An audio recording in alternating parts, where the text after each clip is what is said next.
Olá, muito boa noite. Sejam, neste caso agora, são todas bem-vindas, né? Porque estou aqui entre três mulheres poderosas, né?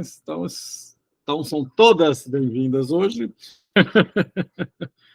Como vocês estão hoje, dia 11 de abril de 2023, às 19h14, né? Com um pouquinho de atraso aí para podermos nos unirmos, nos juntarmos. Estamos aqui para o nosso 11º encontro. Olha que legal, encontro 11 no 11 de abril. Tenho aqui, o Jô tinha as meninas do Jô, né? Então vou começar a brincar que eu vou ter as meninas do Gu, né? Porque e me sinto até bem, né? Porque ficam só as meninas, né? O Léo, que era o nosso companheiro, não está assistindo a gravação, o Paulo também, né? Então fico até lisonjeado. Hoje tem aqui a presença da Tatiana. Boa noite, Tatiana, tudo bom? Está entrando no percurso agora conosco. Seja Boa noite, muito bem-vinda. Obrigada, Gustavo. Seja muito bem-vinda aí nessa nossa jornada com Lacan pelo Seminário 11, pelo ensino de Lacan, mostrando que nada sabemos e não podemos tudo saber, e vamos produzindo e vamos questionando as coisas juntos. Andréia Rosa, boa noite, Andréia, guerreira aí também desde o começo, de outros percursos, sempre muito bem-vinda. Oi, boa noite. Boa noite, Tatiana, prazer. Boa noite, Andréia, obrigada. Muito prazer bom. É meu. Muito bom esses laços que a psicanálise nos traz, que a transferência com o saber nos traz, muito bem. E a Miriam Mutsui, minha querida Miriam, boa noite, boa querida. Noite. Boa Como noite. Você está? E vamos que vamos, né? Vamos trabalhando aí no nosso percurso. Vamos lá. Vamos lá. Fazer algumas pontuações aqui. Eu gosto muito de movimentar o nosso grupo de WhatsApp e quando vocês assistem às gravações, que vocês coloquem lá os seus questionamentos, às vezes não necessariamente para se responder na hora, mas isso mostra mesmo esse movimento, né? Então, já trouxe algumas questões para cá que foram colocadas por lá, e vejo aí que essa semana, né, entre esse intervalo aí dos encontros, alguma coisa foi produzida. Vejo aí que uma questão do tempo lógico, né, uma questão da forma como o inconsciente se coloca, segundo Lacan. Eu vi que teve aí algumas questões acerca disso.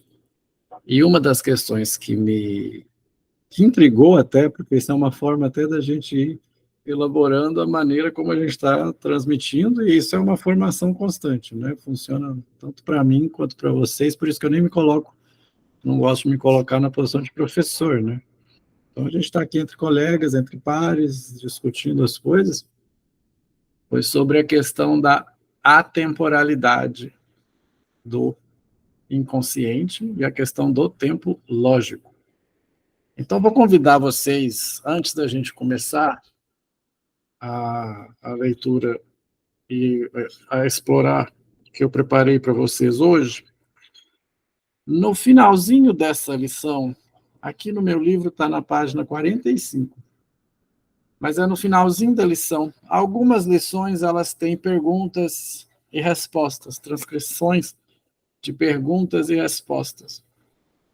Eu não sei se vocês já tiveram a oportunidade de escutar algum seminário de Lacan, alguma gravação. No meu canal tem algumas. Mesmo que não se compreenda o francês, é esse exercício interessante de você escutar a entonação de Lacan, a maneira como ele colocava as palavras, a entonação.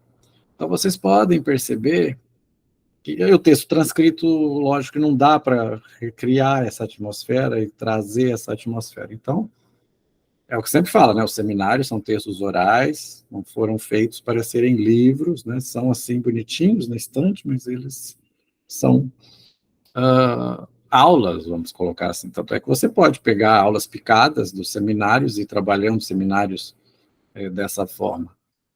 Então, vocês podem perceber, se vocês escutarem essas gravações, que o Lacan, ele interagia muito com o seu público. Então, ele gostava disso, gostava do seminário de perguntas e respostas, colocava os seus ouvintes até para realizarem algumas atividades, né? No primeiro seminário, isso é muito nítido, quando ele pede mesmo os ouvintes para lerem O Além do Princípio do Prazer e outros textos de Freud, e quando pede para que eles apresentem, se não me engano, eu não vou dizer com certeza, porque agora me falha a memória de quem apresentou, mas se não me engano foi o Pontalí, né? Pediu que ele fizesse um resumo do Além do Princípio do Prazer, e ele fez um resumo, e ao final Lacan diz da seguinte forma: perfeito, mas você esqueceu o ponto principal, que é a pulsão de morte. Então vocês não estão lendo Freud. Então, provava por A mais B que as pessoas não estavam lendo Freud. E me arrisco a dizer que não estão lendo hoje também. Já conversei isso com algumas pessoas aqui, e é o fato de questionar se é necessário um retorno a Freud na questão da leitura. As pessoas não estão lendo Freud. Nas universidades não se lê em Freud. Estão inventando a roda. Estão inventando a roda.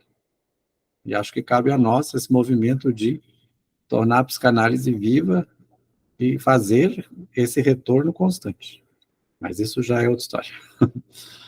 Então, aqui no final, eu dei essa volta aí, até meio lacaniana, uma coisa bem de francês, né? Como eu sempre brinco. O francês, você faz uma pergunta a ele, demora meia hora para começar a te responder. Né? Porque ele dá uma volta, toda essa coisa de francês. Mas, nesse sentido, algumas dessas perguntas estão transcritas nos seminários, outras não. E eu tenho uma pergunta aqui, na minha edição está na página 45, mas é no finalzinho da lição. Tem uma edição mais antiga, essa está saindo da Zahar com a paginação diferente. Se vocês pegarem o original, por exemplo, vocês vão ver que existe uma transcrição, mas que corta muita coisa, né? Mas esse aqui ainda é um oficial autorizado por Lacan, né? O Seminário 11 foi o primeiro a ser publicado, tem até o pós-fácil dele, como eu já mostrei para vocês. E aqui tem uma pergunta do senhor X, né? Nesse caso não se identifica, que é uma pergunta justamente sobre o tempo lógico. Então, no encontro passado, e nos outros encontros, quando lemos a questão do inconsciente freudiano e o nosso, né? Falamos muito aí da iância, que o inconsciente ele aparece no tropeço, né, o inconsciente como evasivo. Né? E aí surgiu a pergunta sobre o tempo lógico. Tempo lógico, corte na sessão, corte da sessão. Tivemos aí a questão que foi a polêmica, né, das sessões curtas, que levou Lacan a ser expulso da IPA lá, como vimos lá no Excomunhão. Então, olá, Anila, bem-vinda, tudo bom? Como é que você está? Boa noite, tudo bom? Perdoa pelo atraso. Não, sem problema, sem problema. Eu estou aqui só comentando algumas coisas que apareceram no grupo, nesse intervalo, né? Temos uma colega nova, Tatiana, estava recebendo-a. Prazer, Tatiana. E ia começar a fazer algumas pontuações sobre a questão do tempo lógico, né? Então... Você me passa que página que a gente está, Gustavo? Eu vou pegar uma pergunta que está lá na minha página 45. Tá? Eu vou começar na página 45, depois eu vou. Ler Lacan, gente, ou escutar Lacan, ou estudar Lacan, requer uma coisa que é o seguinte: um texto que cabe outros textos. Estamos aqui em 1964, Na segunda ruptura de Lacan, a primeira foi de 53, com a SSP, agora de 64. Nós só temos aí 10 seminários produzidos, fora o -1 e o 0, não são considerados. Então, esse exercício de se entender Lacan, mesmo que ele não queria ser entendido muitas das vezes, então não tenhamos essa gana de querer entender tudo e compreender tudo. Requer, às vezes, que visitemos outros textos, não somente de Lacan. Me pareceu, para algumas pessoas, que depois falaram comigo, umas 2 ou 3 pessoas, e isso é muito bom, o que eu vou dizer que me pareceu, que essa questão do tempo lógico era uma novidade. Né? Algumas pessoas colocaram, né, a questão do tempo cronológico e a questão do tempo lógico. Então, a gente fala que o inconsciente trabalha no tempo lógico. Quando a gente fala que o inconsciente é atemporal, significa que ele não tem idade.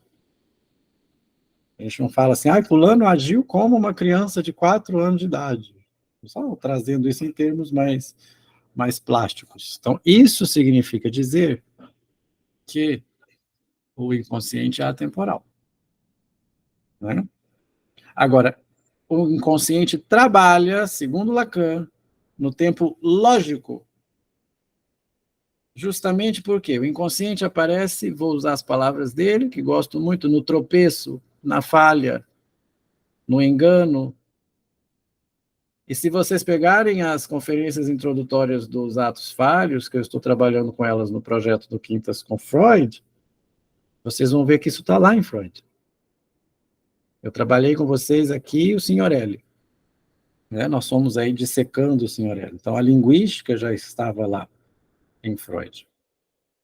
Então, vamos entender aí o que é o tempo lógico. Então, nós vamos ter que ir, em algum momento, não agora, convido vocês a fazerem esses percursos para a formação de cada um, vai até onde o desejo de cada um clamar, há um texto que se chama O Tempo Lógico e a Asserção da Certeza Antecipada. É o texto que está nos escritos na página 197, onde tem o famoso apólogo dos 3 prisioneiros. Né? O Lacan vai usar um pouco de lógica, Lacan vai ser Lacan, e vai explicar aí a questão do tempo lógico. Mandei um vídeo para vocês, do Alexandre, se não me engano, do Dunker também, outros textos sobre tempo lógico, mas nada melhor do que ir à fonte e ler o texto. Não temos como lê-lo agora, só estou deixando a indicação mesmo. E quais são os 3 tempos do tempo lógico? Vamos fazer aquela brincadeira assim de professor de sala de aula, né? Alguém sabe? Né? Então, nós temos 3 tempos. E esses 3 tempos, eles variam de pessoa para pessoa. Eles variam de momento para momento. Que é o tempo de ver, o tempo de compreender e o tempo de concluir. Momento de ver, momento de compreender, momento de concluir. Chamem como quiser. Né? E assim trabalha o inconsciente. No tempo lógico. Então, vamos à pergunta aqui do senhor X, que está transcrito aí pelo Jacques Alain Miller, no final dessa sessão, quando ele abriu para perguntas. Senhor X perguntou: tempo lógico e tempo substância das coisas não são idênticos? Então, ele pegou uma questão da filosofia. Né? Vamos ver o que nos diz Lacan. O tempo lógico é constituído por 3 tempos. Primeiro, um instante de ver, que não é sem mistério, se bem que bastante definido nessa experiência psicológica da operação intelectual, que é o insight. Ah, tá! Quem nunca? Não em análise, mas quem nunca? Depois, o tempo para compreender. Enfim, o momento de concluir. Isto é apenas uma recordação. Eu nunca me lembro a cor a ordem das bolinhas, mas é que tinha 3 prisioneiros e o guarda lá falou que ia colocar círculos nas costas dele, então tinham 2 pretos e um branco, alguma coisa assim, eu nunca me lembro a ordem. E quem acertasse a cor que tinha nas costas ia ser solto. Né? Então, aí eles iam vendo e davam um passo à frente, se ele tem o preto, eu tenho, então eu devo ter. Então, é essa questão do tempo. É o tempo de ver, o tempo de compreender a situação e o tempo de concluir. Bom, falando isso em muitos miúdos, que está tudo lá no texto do tempo lógico e da asserção da certeza do sujeito. Né? Então, o que foi falado a respeito do tempo lógico? Eu vou só ler esse parágrafo, depois a gente volta aqui, era só para chamar a atenção de vocês que Lacan vai falar disso, está aqui, e é uma coisa que também instigou esse senhor X, né? O que ele falou a respeito do tempo lógico? Vamos voltar lá, então, e depois vamos fazer esse movimento de ir e vir no texto para que compreendamos. Na página 39, eu vou começar aqui o parágrafo da página 38, que é onde ele vai começar a falar dessa questão. Ele diz o seguinte: ora, se o desejo não faz mais do que veicular para um futuro sempre certo e limitado o que ele se sustenta de uma imagem do passado, Freud o diz, no entanto, indestrutível. O termo indestrutível aqui está justamente que é pela realidade de todas a mais inconsistente que ele é afirmado. O desejo indestrutível, se ele escapa ao tempo, a que registro pertence na ordem das coisas? E aqui, novamente, ele está se fazendo referência, igual eu falei com vocês, à filosofia de Heidegger. Pois o que é uma coisa, senão aquilo que dura idêntica um certo tempo? Não haverá aqui lugar para se distinguir, ao lado da duração, substância das coisas. Um outro modo de tempo, um tempo lógico. Vocês sabem que eu já abordei esse tema num escrito. Então, aqui, por isso que o senhor X perguntou a respeito de tempo lógico e tempo substância. Tempo substância é uma designação da filosofia de Martin Heidegger. Né? Então, veja isso aqui que é importante. Reencontramos aqui a estrutura escandida desse batimento da fenda, cuja função lhes evoquei da última vez. Aqui está a questão da estrutura pulsional do inconsciente, a fenda, a iância, o batimento, o abre e fecha. O abre e fecha do inconsciente. O aparecimento evanescente se faz entre 2 pontos, o inicial e o terminal desse tempo lógico. Entre um instante de ver, em que algo é sempre elidido, se não perdido, da intuição mesma. E esse momento elusivo em que, precisamente, a apreensão do inconsciente não conclui, em que se trata sempre de uma recuperação lograda. E foi aí que eu disse que quando você está na escuta e aparece uma manifestação inconsciente, não é todas as vezes que o inconsciente faz isso, não é em toda sessão que o inconsciente faz isso. Se perder o bonde, acabou. Ele abre e fecha, mas, contudo, porém, todavia, vamos tomar cuidado para não cairmos naquela tentação de pontuar todo ato falho, de sair cortando tudo, senão você corta o discurso do analisando. Então, tem que ter uma dose. Você tem que ficar com o ouvido no dito e o outro no não dito. Mas tem que tomar cuidado com isso. Que eu peguei e falei... Bom, vou dar um exemplo de um ato falho meu. Eu disse lá na propaganda do quintas com o Freud, que eram as 4 quintas-feiras de maio, quer dizer, abril. Um exemplo, troquei o mês. Aí eu tive que fazer tudo de novo, né? Mas vou te dar um exemplo. Você está lá e fala assim, porque assim, nas quintas-feiras de maio... Oi? Aí você vai e corta. Porque eu... Hein? Você vai cortando o discurso, interrompendo o discurso demais, ele perde a fluidez. Por isso que há de se tomar cuidado em quando você pontua, como você pontua, e a hora que você pontua, para você não perder a fluidez do discurso. Existem atos falhos, nem todo ato falho é para ser pontuado. Não sei se vocês vão concordar comigo, é a maneira como eu penso e interpreto. Nem todo ato falho é para ser pontuado. Alguns são... Nem todo lapso quer dizer que ele tenha uma significação. Lá nas conferências introdutórias, lá o Freud fala de sentido, né? Todo ato falho ele tem um sentido. E repórter adora ato falho, né? Repórter adora dizer que o político falou isso em ato falho, mas esquecem de uma coisa. Isso só tem valor em transferência. Você não pode sair analisando os atos falhos de todo mundo. Isso é psicanálise selvagem. Isso é antiético. Né?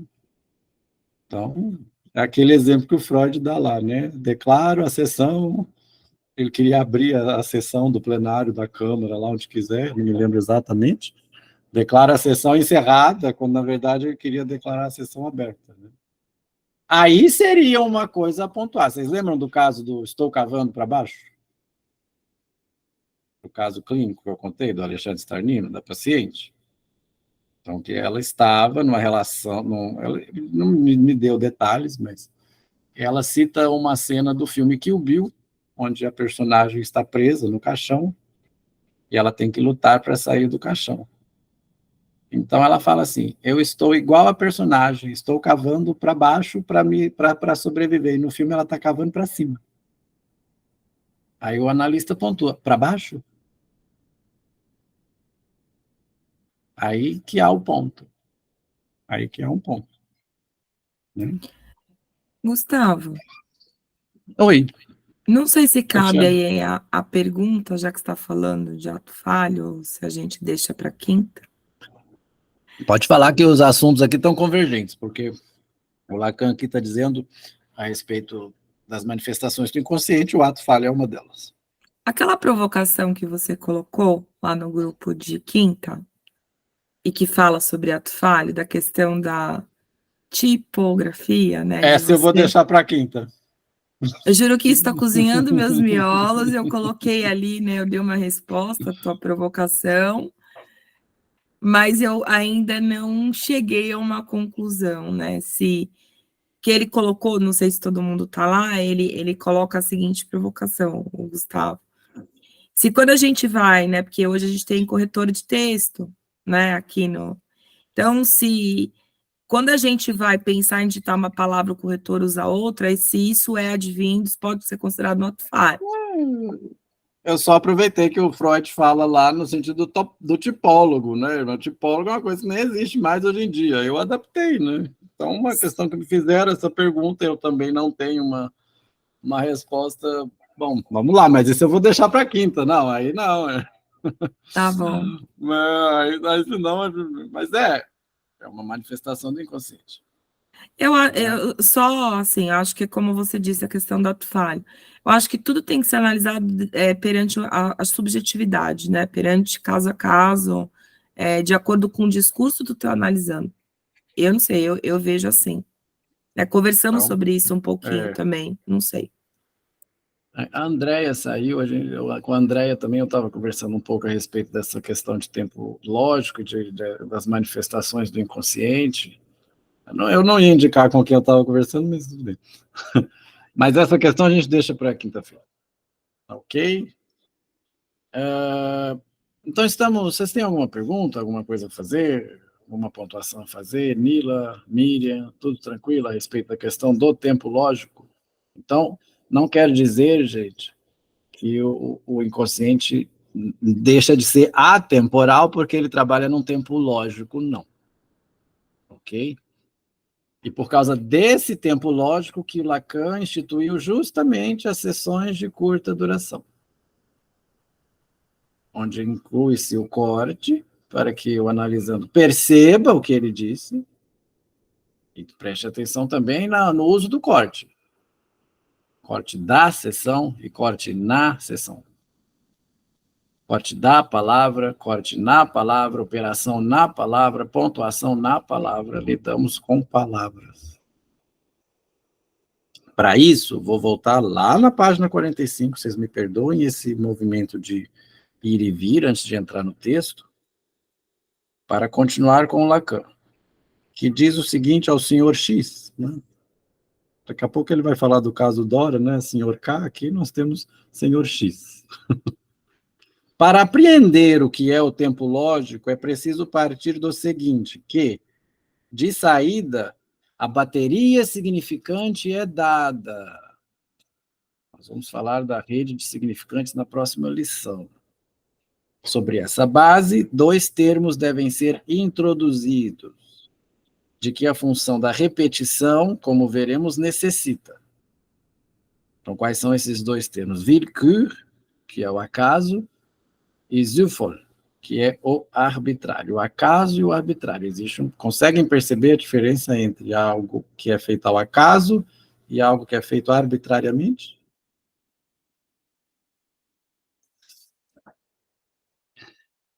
É assim que Freud considera, para a interpretação dos sonhos, quais as consequências do acaso, da transcrição e do arbitrário das aproximações.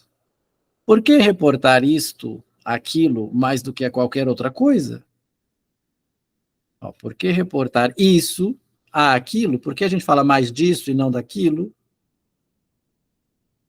É certo que Freud nos leva, assim, ao coração da questão, que põe o desenvolvimento moderno das ciências, no que elas demonstram, o que podemos fundar sobre o acaso. E aqui a explanação continua, mas deixa eu só ver uma coisa aqui.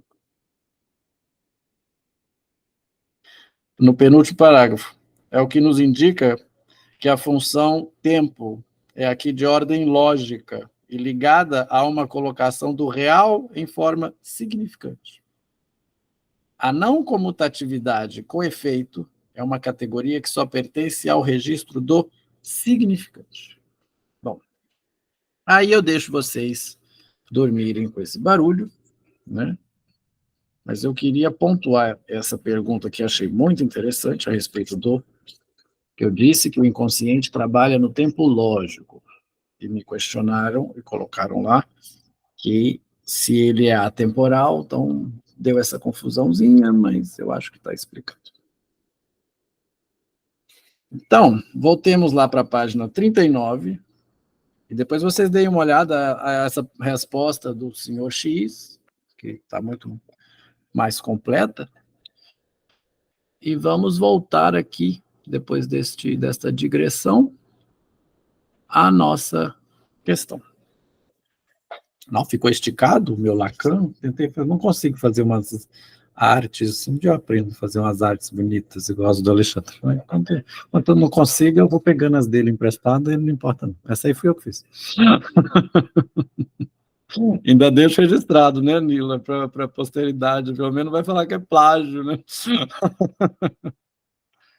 Eu peguei aqui a última frase do item 1, né, que essa divisão feita aí pelo Jacques Alain Miller, onde a gente estava falando sobre a questão do inconsciente como ôntico, né, a ontologia do inconsciente.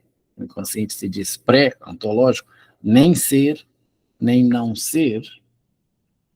Então, isso é que vocês têm que ter em mente. O inconsciente é o evasivo.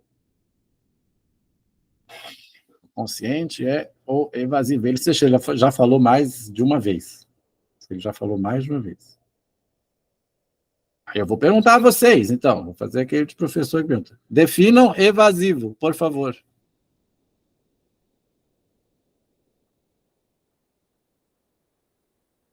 Valendo R$1 milhão. Como é que era aquele programa antigo lá? Era roletrando, né? Aquele negócio, né? Sério, eu tô querendo uma definição de evasivo. Tô falando sério. Ele não se compromete, né? Uhum. Uhum. O que mais? Me dê sinônimos. Vamos lá, vamos trabalhar com essa questão. Ele não se compromete. Uhum. Ele é fugaz. Eu acho assim, ele não se compromete, ele não se define, Uhum. ele foge. Ele foge, era o que eu estava buscando. Ele escapa. Isso. A fulano é tão evasivo, né? Ele nunca responde as minhas perguntas, né? Então é isso. Mas, como ele foge, muito bom, olha que vai fazer sentido com a colocação, né? Conseguimos cercá-lo numa estrutura temporal, da qual se pode dizer que jamais foi articulada até agora como tal, e é a novidade que o Lacan introduz. Questão do tempo lógico, questão do inconsciente pulsional, do inconsciente evasivo, como ele mesmo já colocou aqui, né? Ele falou das divindades da noite, o inconsciente não pertence às divindades da noite, né? Ele citou aqui as construções da Gnose, os seres intermediários, silfos, brincando aí, que o inconsciente não é aquela coisa inexplicável que fica lá nas profundezas do oceano, né, no iceberg, que ninguém tem acesso. Não, ele está aqui, palpável, evasivo, ele escapa, ele tropeça. É nisso aí que ele está dizendo. E ele está reforçando isso aí, porque ele já falou isso no outro capítulo um monte de vezes, na outra aula um monte de vezes, né? Então, é exatamente isso. Aí eu peguei umas telas bonitinhas. O inconsciente como o evasivo. Essa aí também já trouxe, mas temos que colocar isso bem guardado. O inconsciente que pulsa, o inconsciente pulsional, o inconsciente que abre e fecha. A isso precisamos estar atentos com a escuta. Com a escuta. Aí, lembram, a Nila estava, eu não sei, a Miriam estava, não sei se eu mandei para você, Tatiana, uma dinâmica que a gente fez sobre o pode e não pode, os standards da psicanálise, né? Então, é aquela questão, ainda ontem falava sobre isso, a psicanálise, ela não tem standards, ela tem princípios, e o princípio maior é uma escuta sem julgamentos, onde o eu fica do lado de fora. Isso é sempre bom lembrar, porque tem umas discussões aí, né? Se o eu do analista entra na análise, estão fazendo várias coisas aí sob o nome de psicanálise que a gente sabe que não é psicanálise. Mas não vamos ser juiz para apontar. A gente só vai dizer, de acordo com a técnica que a gente compreende. Para mim, não é psicanálise. Não sei se vocês já passaram pela experiência de escutar uma pessoa falando alguma coisa num discurso, vamos dizer, militante, eloquente, com as quais você não concorda com uma palavra. Vocês já passaram por isso? Eu acho que isso é normal, muitas vezes, né, Nila? E você tem que... A primeira vez assusta, né? Eu confesso que a primeira vez que eu passei por isso, eu fiquei meio assustado. Depois... Bom... Aqui não vale a máxima. Vale ou não vale? A gente pode adaptar, né? Não concordo com a palavra do que dizes, mas defenderei até a morte o vosso direito de dizê-las. No caso, eu não estou defendendo até a morte seu direito de dizê-lo, porque eu estou falando que é para você me falar, porque eu tenho que analisar isso aí, mas... Exatamente, é o princípio da escuta sem julgamento. Gustavo, eu acho que... Não pode falar. É que eu acho que é melhor eu levantar a mãozinha primeiro para não te interromper, né? Não, pode falar, tranquilo. Você estava falando dessa coisa do ouvir, né? Muitas vezes a gente escuta dentro do setting algo assim, né? Que a gente que não tem julgamento.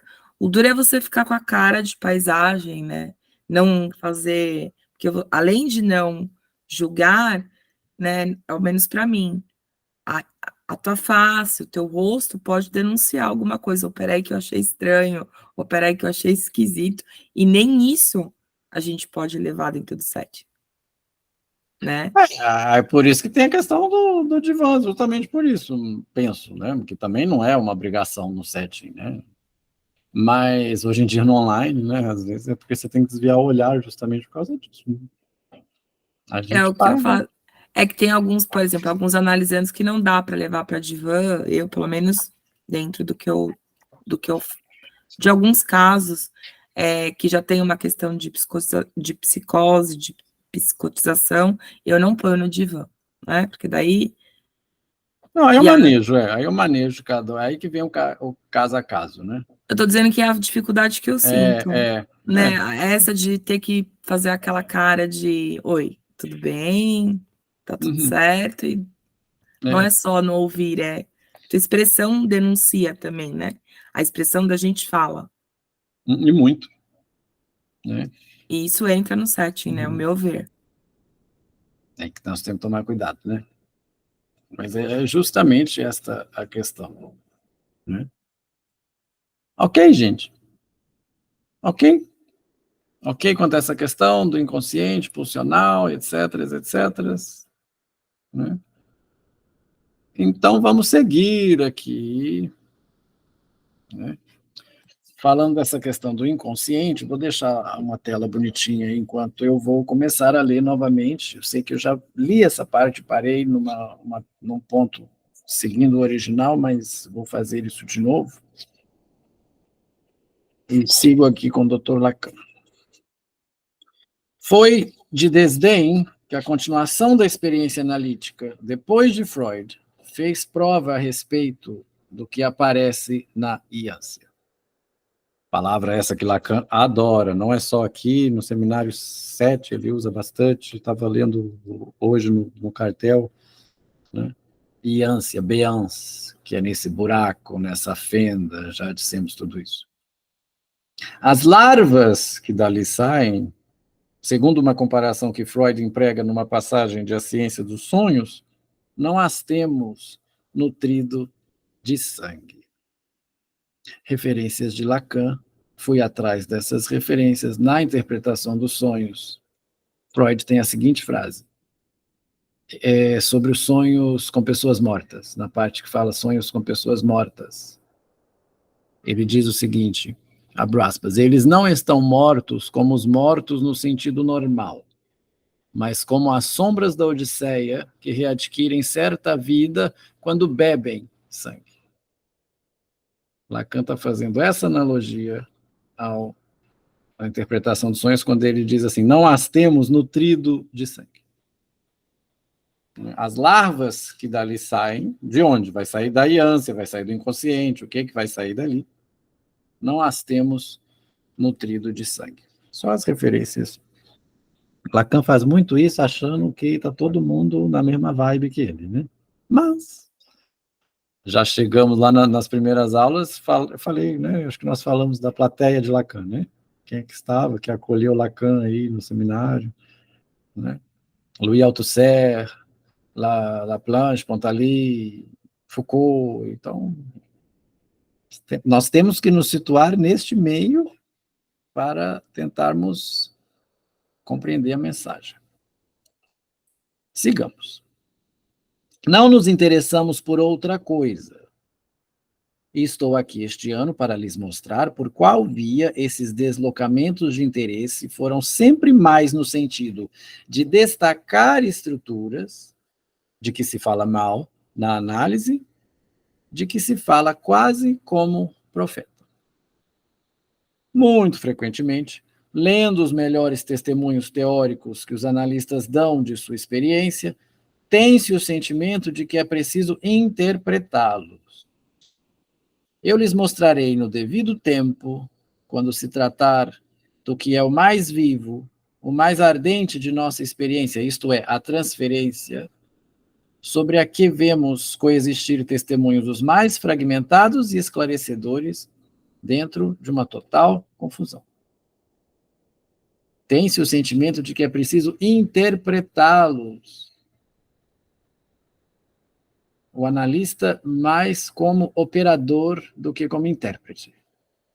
Esta é a questão. a divisão que Jacques Alain Miller faz do primeiro, segundo e ultimíssimo Lacan, essa questão do analista mais como operador, vai tirar o sujeito da questão do Freud explica e vai vir para o Lacan implica. Então, só você vai desenvolvendo isso aí. É isso que lhes explica que eu só chegue lá passo a passo. Pois também o que tenho a tratar para vocês, o inconsciente, a repetição, outros lhes falariam no nível da transferência, dizendo que é disso que se trata. É moeda corrente ouvir-se, por exemplo, que a transferência é uma repetição. Não digo que isso seja falso, que não haja repetição na transferência. Não digo que não tenha sido a propósito da transferência que Freud abordou a repetição. Digo que o conceito de repetição nada tem a ver com o de transferência. Lacan sendo direto e reto. Eu vou falar que Lacan é muito cheio de volta, né? Tem umas frases que ele é um conceito de repetição, nada tem a ver com o de transferência. Sou forçado, por causa disso, a fazê-lo entrar primeiro em nossa explicação, a lhe dar o passo lógico. Pois seguir a cronologia seria favorecer as ambiguidades do conceito de repetição, que vem do fato de sua descoberta ter sido feita no curso dos tateamentos necessitados pela experiência da transferência. Ok? Então vamos lá, ele vai conseguir aí. Quero marcar agora, por mais espantosa que a fórmula lhes possa parecer, que seu estatuto de ser tão evasivo, tão inconsistente, olha o lapso de leitura aqui, que não ia fazer muito sentido, então, de ser tão evasivo, tão inconsistente, é dado ao inconsciente pelo encaminhamento de seu descobridor. Aqui eu interpreto que ele prova por A mais B que isso já estava lá em Freud. Mas vamos lá. O estatuto do inconsciente, que eu lhes indico tão frágil no plano ôntico, é ético. Então, o inconsciente tem um estatuto ético. Freud, em sua sede de verdade, diz: o que quer que seja, é preciso chegar lá. Por quê? Em alguma parte, esse inconsciente se mostra. Em alguma parte, esse inconsciente se mostra. E isto ele diz dentro de sua experiência daquilo que era para o médico. Até então, a realidade mais recusada, mais coberta, mais contida, mais rejeitada, a da histérica. No que ela é, de algum modo, de origem, marcada pelo signo do engano. Como que Freud descobriu o inconsciente? Com as histéricas. Né? Vamos por partes, que eu acho que quem gosta de marcar livro, né, a gente pode... Tem umas coisas só marcando, tira as escansões, fica bem fácil. Então, veja, no que ela é marcada pelo signo do engano.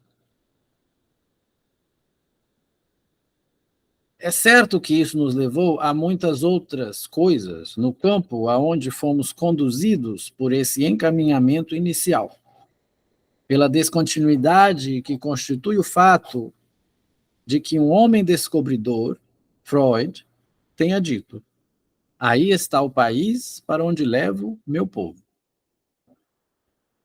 Por muito tempo, o que se situava nesse campo pareceu marcado pelas características de sua descoberta de origem, o desejo da histérica. Mas logo se impôs coisa completamente diversa, que, à medida que ele era anteriormente descoberto, era sempre formulada com retardo, de arrastão, é que a teoria só tinha sido forjada para as descobertas precedentes. De modo que tudo está por refazer, inclusive o que concerne ao desejo da histérica. Então, ele está dizendo da evolução da teoria, que a teoria está por ser refeita. Ah, quer dizer que Lacan reinventa a psicanálise? Não, ele relê a psicanálise. Isso nos impõe uma espécie de salto retroativo, se queremos marcar aqui o essencial da posição de Freud no que toca ao que se passa no campo do inconsciente. Uma pergunta. Bom, já que eu estava dizendo de leituras paralelas, creio eu que sim, mas se alguém não tiver lido o texto metapsicológico sobre o inconsciente, que o faça urgentemente. Se alguém não tiver lido o capítulo 7 da interpretação dos sonhos, que o faça urgentemente. Estamos supondo aí que essas leituras estão, né, feitas. Não é de modo impressionista que quero dizer que aqui seu encaminhamento é ético. Não penso numa famosa coragem do cientista que não recusa diante de nada, imagem a ser temperada como todas as outras. Se formulo que o estatuto do inconsciente é ético e não ôntico, ôntico é aquilo que precede o ser, como vimos no encontro passado. É precisamente porque o próprio Freud não adianta isto quando dá seu estatuto ao inconsciente. E o que eu disse da sede de verdade que o anima é aqui uma simples indicação do traço das abordagens que nos permitirão perguntar-nos aonde foi a paixão de Freud. Freud sabe de todas as fragilidades dos furtacores do inconsciente no que concerne a esse registro. Quando introduz o último capítulo de A Interpretação dos Sonhos, com aquele sonho que, de todos os que são analisados no livro, tem um modo à parte. Sonho suspenso em torno do mistério mais angustiante, o que une um pai ao cadáver de seu filho, mais próximo, de seu filho morto. O pai, sucumbindo ao sono, vê surgir a imagem do filho que lhe diz: pai, não vês que estou queimando? Ora, está para pegar fogo no real, na peça ao lado.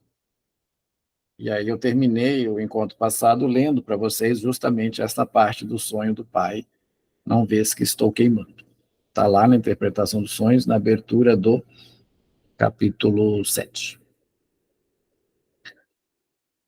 Eu ainda prefiro o título A Ciência dos Sonhos do que a interpretação dos sonhos. Porque a interpretação dos sonhos eu sempre achei que era aquela coisa, se você sonhar com cobra, você tem que significa isso. Se você fizer isso, significa aquilo. Não é? Por que então sustentar a teoria que faz do sonho a imagem de um desejo? Com esse exemplo em que, numa espécie de reflexo flamejante, é justamente uma realidade que, quando decalcada, parece aqui arrancar o sonhante de seu sonho? Esta pergunta é a pergunta que Freud faz. Vamos lá na interpretação dos sonhos e vamos ver o seguinte. Depois que ele conta o que eu li para vocês, ele percebe que este sonho não é um sonho que vai com a teoria de que todo sonho é a realização de um desejo.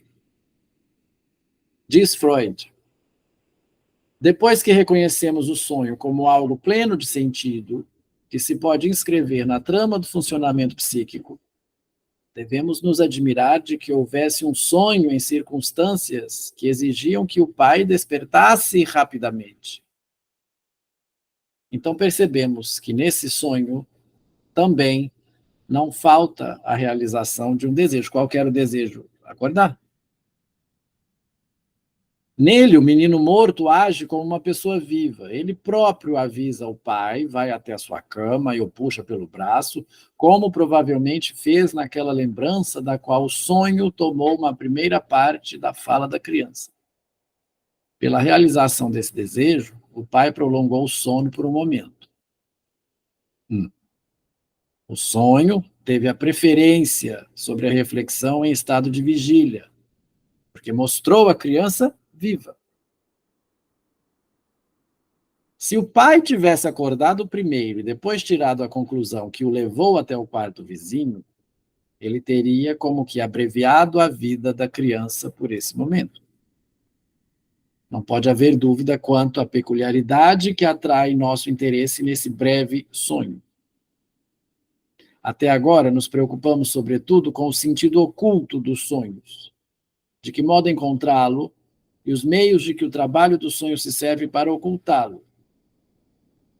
E agora deparamos com esse sonho, que não constitui um desafio para a interpretação, cujo sentido é dado abertamente, e percebemos que ele preserva todas as características essenciais que diferenciam claramente um sonho de nosso pensamento desperto e, portanto, geram a necessidade de explicá-lo. Somente após deixar de lado tudo o que diz respeito ao trabalho de interpretação, podemos notar como ficou incompleta nossa psicologia dos sonhos. E aí o Freud vai começar a elaborar a sua primeira tópica. Não quer dizer que ele está contradizendo o que ele disse, só que ele está em elaboração de uma teoria. O sonho é a realização de um desejo. O desejo não é que a criança estivesse viva, vamos dizer assim, né? Então, por que o sonho ganhou? Porque no sonho a criança estava viva. No estado de vigília, não estava. Então, é exatamente isso que está sendo questionado aqui. Pode parecer complexo, mas nem tanto. Vamos seguir com o Lacan? Não sei se a minha ponte aí fez mais confusão, mas era só para mostrar para vocês que está lá em Freud. Tá? Então, a pergunta que Lacan faz é o seguinte: por que, então, sustentar a teoria que faz do sonho a imagem de um desejo, com este exemplo em que, numa espécie de reflexo flamejante, é justamente uma realidade que, quase decalcada, parece aqui arrancar, e é a segunda vez que eu falo isso, o sonhante de seu sonho, seu sono, porque, senão para nos evocar um mistério, que não é outra coisa senão o mundo do além, e não sei que segredo partilhado entre o pai e esse filho, que vem lhe dizer: pai, não vês que estou queimando? Do que é que ele queima? Senão do que vemos desenhar-se em outros pontos designados pela topologia freudiana, do peso dos pecados do pai, que carrega o fantasma no mito de Hamlet, com que Freud duplicou o mito de Édipo. O pai, o nome do pai, sustenta a estrutura do desejo com a lei. Essa frase é clássica, já vi essa frase em post de Instagram. Mas o que quer dizer? Muita coisa. O pai, o nome do pai, sustenta a estrutura do desejo com a lei. Mas a herança do pai é aquilo que nos designa Kierkegaard. É seu pecado. Kierkegaard é considerado o primeiro filósofo existencialista. Lacan cita muito Kierkegaard no Seminário 10. Vocês conhecem a história de Hamlet? Coincidentemente, estou fazendo um percurso que a gente está trabalhando a questão no Seminário 6, das 7 lições sobre Hamlet. E aqui ele vai citar, fazendo referência ao que ele já disse no Seminário 6. Vocês conhecem a história de Hamlet?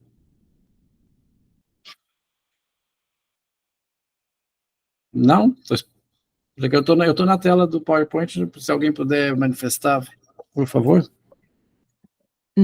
Eu não, Gustavo. Bom, resumidamente dizendo, Hamlet é o príncipe da Dinamarca e o rei é morto.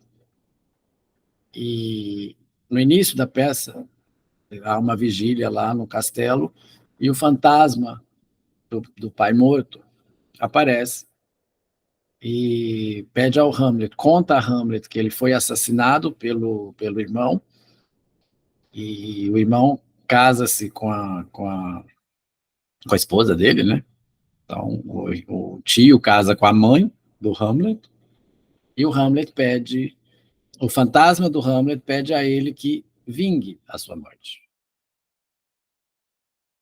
Só que, por vários motivos, o Hamlet não consegue fazer isso. Né? Lacan fica intrigado por que o Hamlet não vai para a ação. Então, esse é o que ele diz aqui. O fantasma de Hamlet surge de onde? Então, ele fala no texto que o fantasma, né, que ele está condenado a vagar pelas florestas até que pague por todos os seus pecados, mas que teria uma coisa que o Hamlet tem que fazer. Então, ele coloca isso na cabeça do Hamlet, né?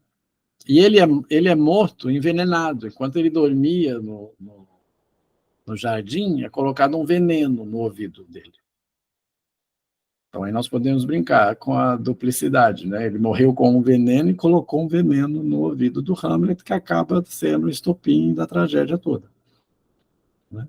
Veneno no ouvido e pelo ouvido. E aí o Freud fala do Hamlet na interpretação dos sonhos, né? É de onde ele tira o Édipo, aí tem a relação do Hamlet com a mãe, tem toda uma gama disso. Eu posso até pôr alguma versão do filme aí para vocês, né? Mas é a isso que Lacan está se referindo, fazendo referência também ao Seminário 6, né? Onde ele dá 7 lições aí sobre o Hamlet. Hamlet era histérico, o Hamlet era obsessivo, o que impede Hamlet de agir, né? Então, salas vizinhas, né? Estamos falando aí de Shakespeare, né? Ok? Ok, Gustavo, obrigada. Nada. Aí depois vem a questão do nome do pai, né? É o que eu digo, eu tenho alguns conceitos aí, né? A função paterna, né? Que a gente diz que pai não significa necessariamente o genitor, né? O nome do pai é aquilo que representa a lei. O nome do pai pode ser até uma foto. Não precisa ser necessariamente uma pessoa. O nome do pai não é necessariamente uma pessoa. Né? Pode ser um lugar, pode ser uma foto. Tem um caso, a mãe, que o marido faleceu e deixou o menino, né, para criar, e ela tinha a foto do pai, ela usava a foto do pai como representante dessa lei. Então, o nome do pai ali era uma foto. Né? Não tem aquele discurso assim, se seu pai pegar... Né? Então, o nome do pai pode ser uma palavra. Né? Então, várias coisas aí podem ser feitas como o nome do pai, questão de função paterna. Né? Não significa necessariamente o genitor. Né? Função simbólica. Né? E aí vamos seguir aqui com o Lacan, que diz sobre o fantasma de Hamlet, né? Ele surge de onde? Se não do lugar de onde ele nos denuncia que é na flor de seu pecado que ele foi surpreendido, ceifado, e longe de dar a Hamlet as proibições da lei que podem fazer subsistir seu desejo, é de uma profunda dubitação desse pai ideal demais que se trata a todo instante. Tudo está à mão, emergindo nesse exemplo que Freud coloca ali para nos indicar, de algum modo, que não o explora, que o aprecia, que o pesa, o degusta.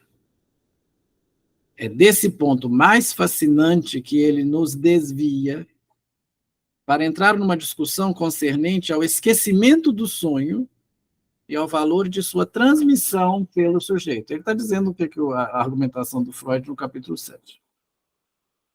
esse debate gira todo em torno de certo número de termos que convém sublinhar.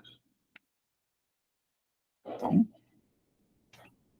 o termo maior, com efeito, não é a verdade, é Gewissheit, certeza. Vamos colocar aí que a aula foi chamada por Jacques Lamillet do sujeito da certeza. Muito bem. Aqui nós vamos ter um filósofo que vocês já devem ter ouvido falar, não sei se vocês conhecem, mas com certeza sim, que foi o filósofo da certeza e da dúvida ao mesmo tempo, que se chama René Descartes. René Descartes, por isso que eu mandei o vídeo do Dunker para vocês, explicando a relação entre Descartes e Lacan. Vocês chegaram a ver? Sim, eu assisti, Gustavo. Chegaram a ver, meninas?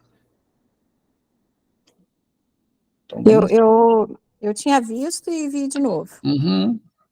Então, é só para facilitar, porque não dá para a gente explorar tudo, né? Mas vamos lá. A questão da certeza. E essas colocações que Lacan vai fazer aqui também já ficaram clássicas, né? Penso onde não sou, sou onde não penso, né? Mas, o que quer dizer isso? Né? O que quer dizer isso? Então, vamos lá. O encaminhamento de Freud é cartesiano, no sentido de que parte do fundamento do sujeito da certeza. Trata-se daquilo que se pode estar certo. Para este fim, a primeira coisa a fazer é superar o que conota tudo que seja do conteúdo do inconsciente, especialmente quando se trata de fazê-lo emergir da experiência do sonho, de superar o que flutua por toda parte.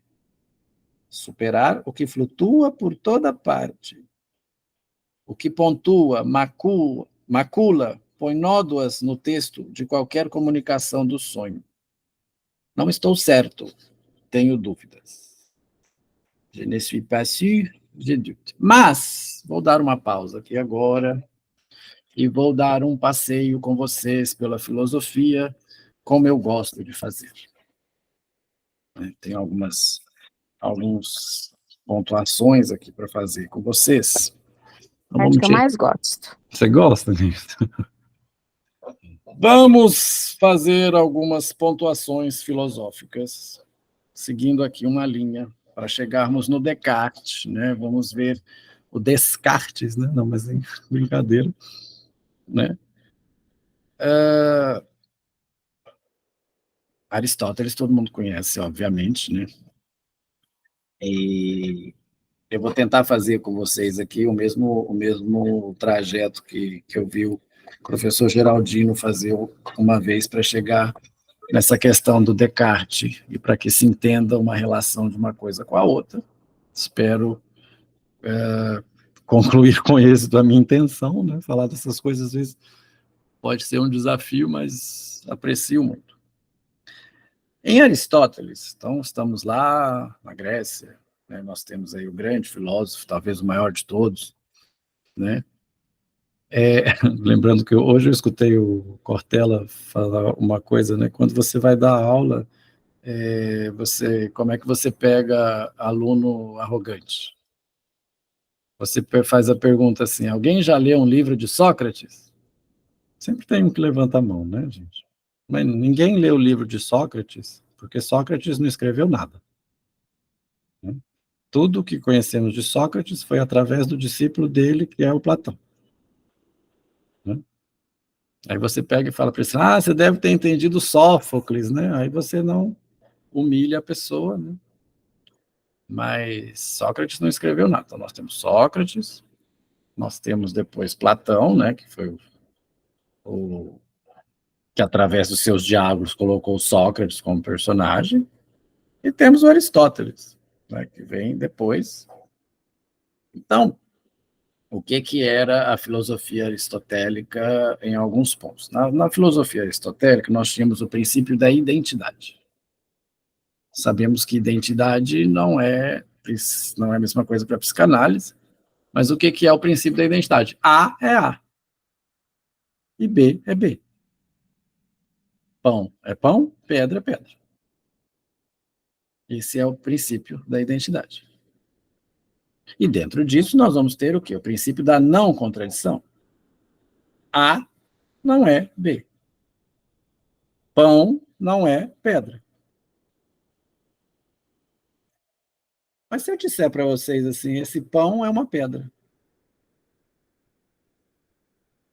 o que eu estou fazendo?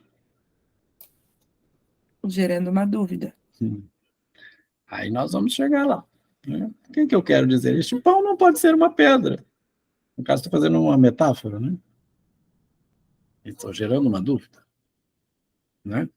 Então, nós temos o princípio da identidade, o princípio da não contradição, e para a psicanálise, talvez o mais importante, que é o princípio do terceiro excluído.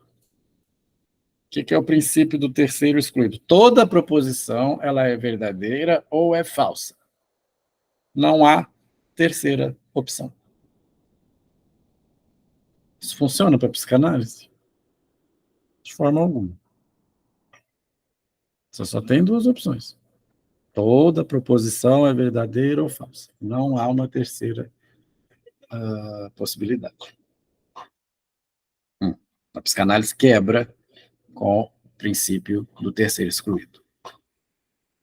E o Aristóteles tinha uma teoria muito legal, que olha como ela é super contra o que a gente faz na psicanálise, que ele diz que os nossos sentidos não nos enganam. Tudo que os nossos sentidos nos dizem é verdade, chega ao nosso intelecto.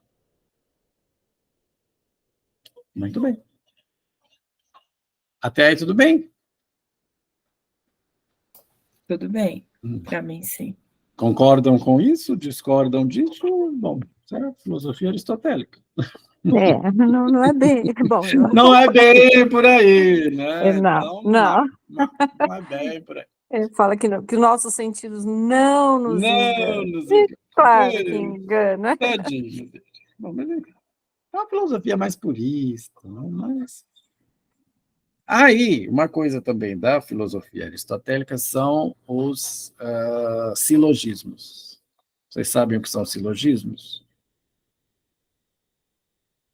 Não. Ai, esqueci o dicionário. Não, estou perguntando só de boa. Silogismo é o seguinte: eu tenho uma proposição, tenho 3 proposições. Vamos lá, vamos dar o exemplo clássico. Todos os homens são mortais. Sócrates é homem. Logo, conclui.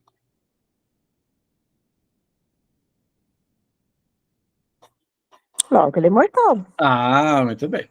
Isso é um silogismo. Você tem 2 proposições e uma terceira que conclui. Né? Um silogismo lógico. Ok? Isso na filosofia aristotélica. Quando não tem as proposições, em filosofia tem um monte de coisa. Proposição kantiana, bom, enfim. Mas vamos seguir esse raciocínio.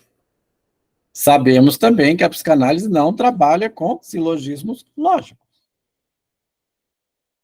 Né? A psicanálise vai trabalhar aí com isso que estamos vendo Lacan falar, que é o inconsciente. O inconsciente não funciona de maneira lógica. Apesar de trabalhar no tempo lógico. Tudo bem. Aí, bom, nós vamos passar adiante.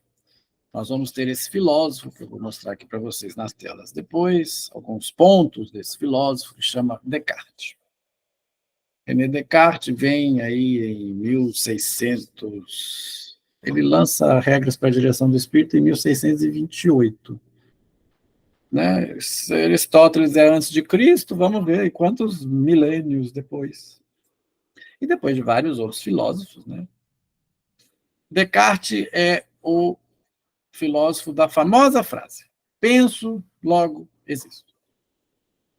Chamado cogito cartesiano, do qual vou trazer algumas explicações para vocês, para a gente entender junto aí, tentar fazer o percurso que Lacan está fazendo.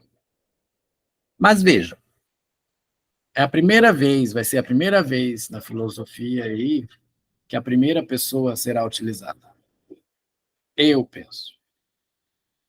Nós estamos tratando sempre, a filosofia sempre tratou de terceira pessoa. Sempre tratou na terceira pessoa. Então, o Descartes vai ser um filósofo da subjetividade. Né? Vai ser um filósofo da subjetividade.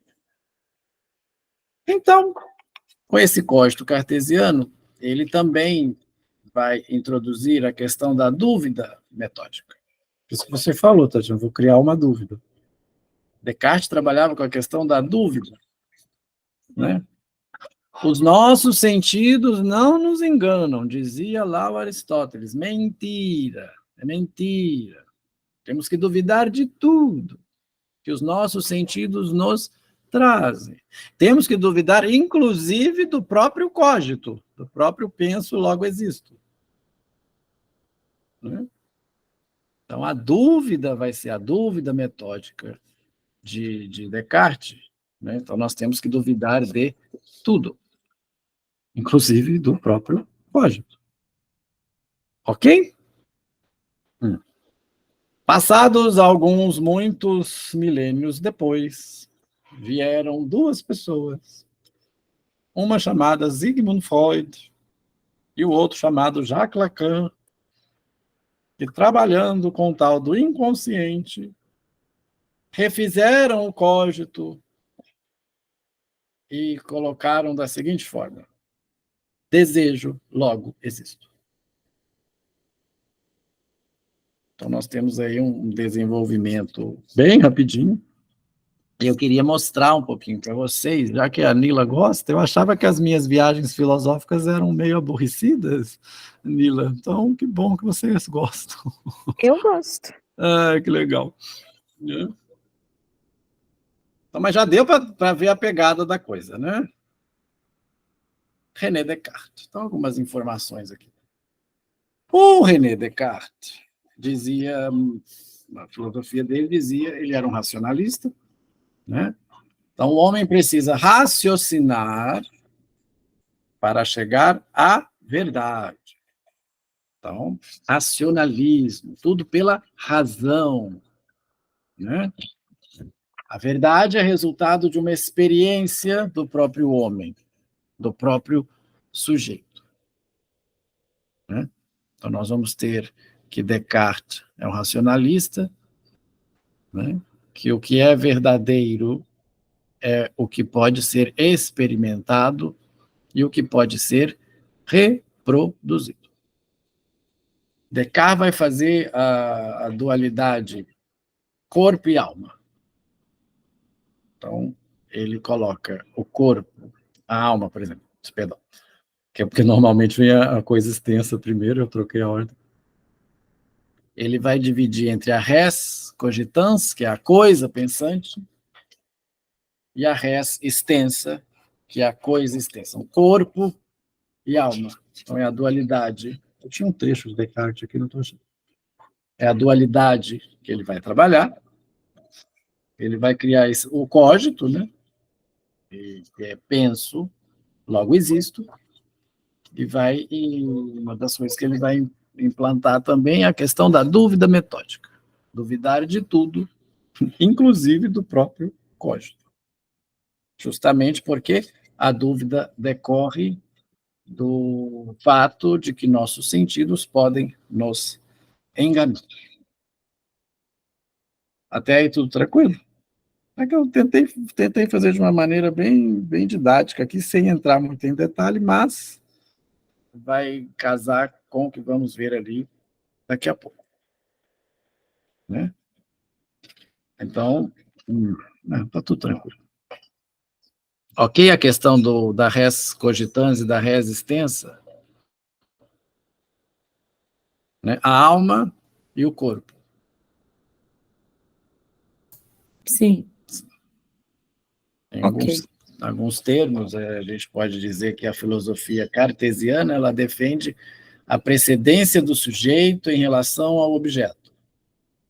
Então, existe essa independência. Tudo passa a depender de uma demonstração uma demonstração intelectual. A subjetividade que conduz ao conhecimento. Tá, até aí tem muitas coisas que cruzam, né? Como diz o Dunker lá no vídeo. Tem muitas coisas que cruzam. Muitas coisas que se separam também. Né? Então, vamos seguir. Aí nós vamos ter que Descartes é o filósofo do método. Né? O pensamento de Descartes é o pensamento todo certinho, é o pensamento obsessivo. Vocês já ouviram essa expressão? Não, esse fulano tem um pensamento tão cartesiano, é todo certinho. É o pensamento obsessivo que faz lista, que faz planilha, que faz anotação. É um pensamento cartesiano. Isso é o que a gente chama de pensamento cartesiano. Modo de pensar. Então, tem até um livrinho. Ele está lá em cima. Depois eu pego. Ele é até gostosinho de ler, O Discurso do Método. É o Discurso do Método. É uma leitura light, vamos dizer assim, não é pesado. Então, os dois livros principais do Descartes são Regras para a Direção do Espírito e O Discurso do Método. Né? No Discurso do Método, ele vai explorar o método cartesiano. O método cartesiano vai ser o seguinte: a primeira regra do método cartesiano é a regra da evidência. Né? Para se chegar a uma conclusão verdadeira, deve-se partir de algo que se sabe verdadeiro. Né? Então, você jamais acolhe uma coisa como verdadeira, uma coisa que você desconhece como verdadeira. Você evita a precipitação. Né? E uma coisa que é importante aí, os seus juízos ficam todos de fora. Né? Então, também chamado de regra da clareza e regra da distinção. Né? Ok?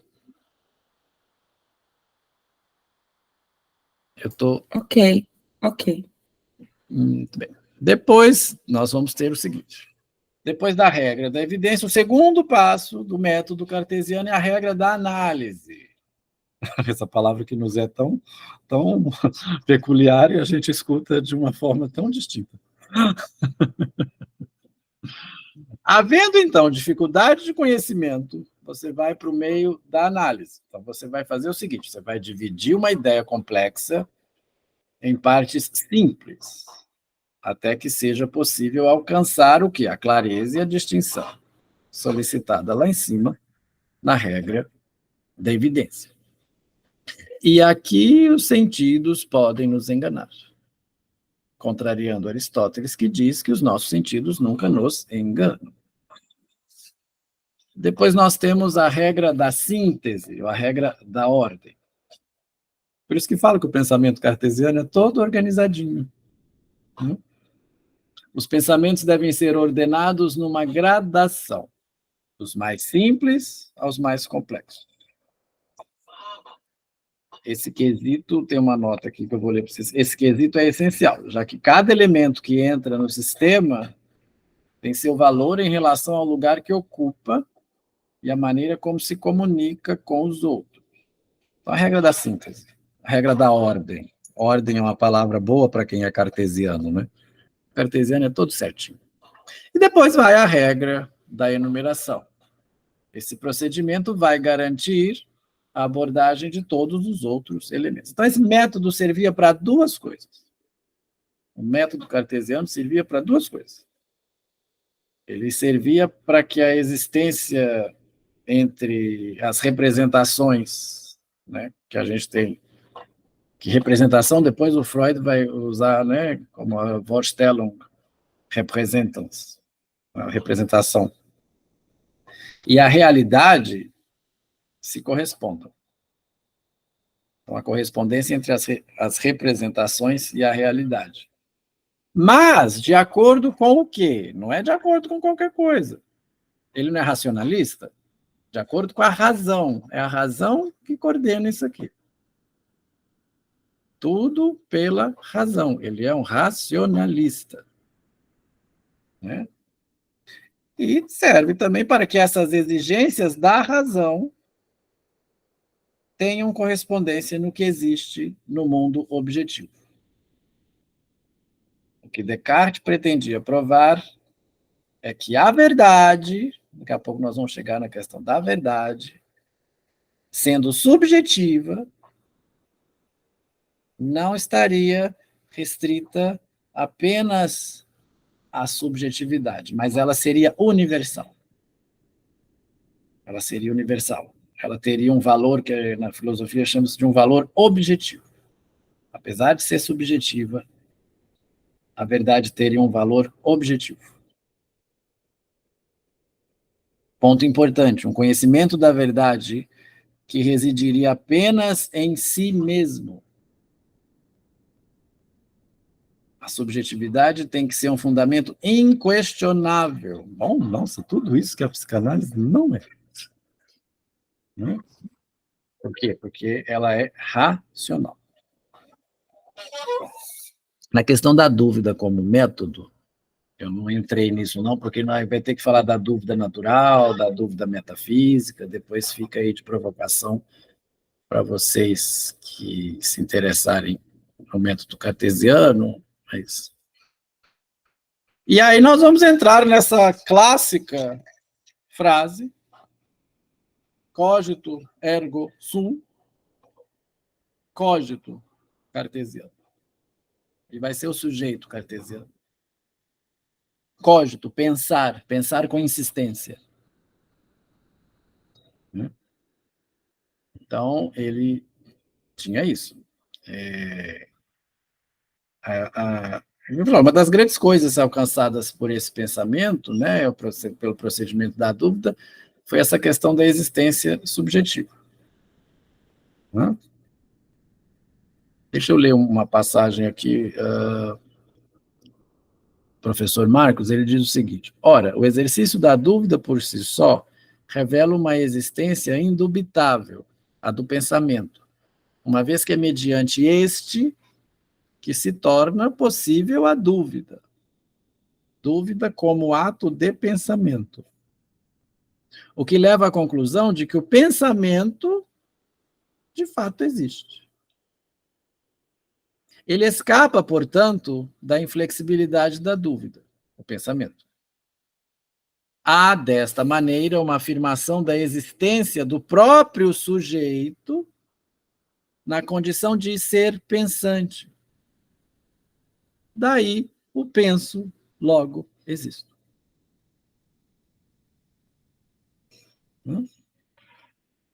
O pensamento é aquilo que abarca todas as representações, não havendo distinção. Isso é interessante. Não há distinção entre pensamento e sentimento. Apenas o pensamento define a existência. Vamos colocar aqui, tem um exemplo legal aqui, ó. Se qualquer outra função daquilo que supomos ser eu, vejam que, como eu disse, é a primeira vez que há o deslocamento do eixo para a primeira pessoa, né? Do eixo do sujeito para a primeira pessoa. Fosse tomada como eixo para concluir a minha existência, não alcançaríamos a mesma certeza. Isso fica evidente se lançarmos mão de alguns exemplos. Vamos a eles. Tomamos como eixo a respiração e construímos a seguinte frase: respiro, logo existo. Para isso, eu teria de ser capaz de provar o ato de respiração apenas por meio da razão. A experiência sensorial da respiração, em outras palavras, o argumento empírico, isso é o argumento empírico, uma experiência sensorial traz um argumento empírico, isso não tem valor no sistema cartesiano. A experiência nem sempre é regular, sempre podendo ocorrer de maneira diversa daquela que prevemos, havendo, portanto, falhas, exceções. Entretanto, se digo, penso que respiro, logo existo, se torna possível assegurar a existência. já que a atenção recai sobre o ato de pensar. E o ato de pensar é, então, indubitável. O mesmo se dá se eu agregar o termo penso a qualquer outra representação ou a qualquer outra função daquilo que acredito ser eu. A gente pode ver aqui. Penso que me movimento, logo existo. Penso que tenho um corpo, logo existo. Penso que respiro, como foi, né? Logo existo. O importante é o pensar. Penso que. No limite, então, penso, logo existo, tem valor de tem o mesmo valor da proposição. Penso, logo existo enquanto penso. O ato de pensar assegura a minha existência.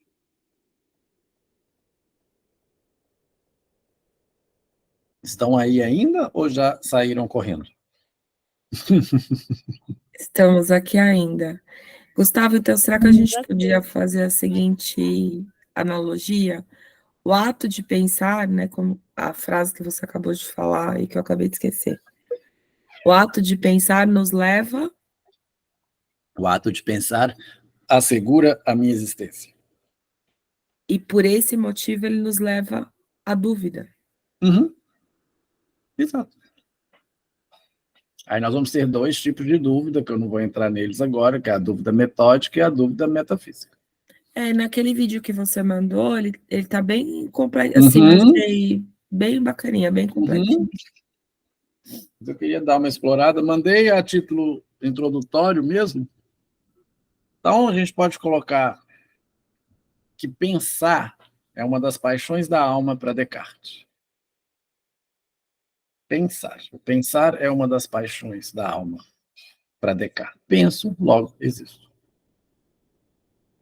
Aí nós vamos ter a dualidade, paixão versus razão, experiência versus razão, né? E ele é considerado o filósofo do sujeito, mas ele mesmo nunca usou essa palavra. Igual Freud também não se o Freud utilizou a palavra sujeito 2 vezes, foi muito. Ok, pessoal? Miriam e Nila. Ok. Tranquilinho, podemos seguir. Agora vai começar o senhor Lacan a trabalhar essa questão do cógito e a reformular o cógito baseado em Freud. Né? Lá no vídeo, até pus uma anotação aqui para falar para vocês, para não esquecer, o Dunker faz a definição entre certeza e verdade. Né? Certeza é o estado psicológico do sujeito, da alma. Isso é a certeza. E a verdade seria a qualidade das proposições. Proposições em filosofia são frases, o que você acha. E hoje, no SPCast, o vídeo do SPCast foi por uma coisa que vai nos interessar muito, que é sobre a mentira. Né? A mentira em Kant e a mentira para a psicanálise. Lacan diz que inconscientemente. No Seminário 7, ele diz que inconscientemente, aqui ele vai dizer isso novamente. Né? E só repetindo aqui as indicações de textos dadas pelo Dunker no vídeo, né? Ele vai fazer outros cruzamentos, vamos dizer assim, na falta de uma palavra melhor, entre Descartes e a psicanálise, né? Formulações sobre a causalidade psíquica, que é um texto bem interessante, e justamente no A Ciência e a Verdade. Né, que é um texto que está no finalzinho aí dos escritos. Gustavo, muito bem. Se inconscientemente... Agora eu fiquei num silêncio profundo. Inconscientemente está lá no Seminário 7. Tá. Assista o vídeo do Daniel. A mentira que vai... O de hoje que você está falando? Tá, ok. Porque para a Obrigada. psicanálise, a verdade que interessa é a verdade do sujeito. Se ele está mentindo ou não, aí não faz muita diferença. A Ok, realidade psíquica. ok. Obrigada. Por nada, minha querida. É exatamente isso. Eu não vou conseguir terminar o 2 hoje, mas... Ok, essa questão, Nila, gostou? Miriam, tudo bem? Eu lembro só da Miriam com a questão do Spinoza, Sim. essas filosofias, aquela eu não vou esquecer. E ele é espinhoso mesmo. Tanto é que ele foi excomungado, igual Lacan. Aliás, Lacan foi excomungado igual ele, né? O Spinoza é interessante que quem chegasse perto dele, 50 metros, também seria excomungado pela igreja. Né? Baruch Spinoza. Né? Muito bem.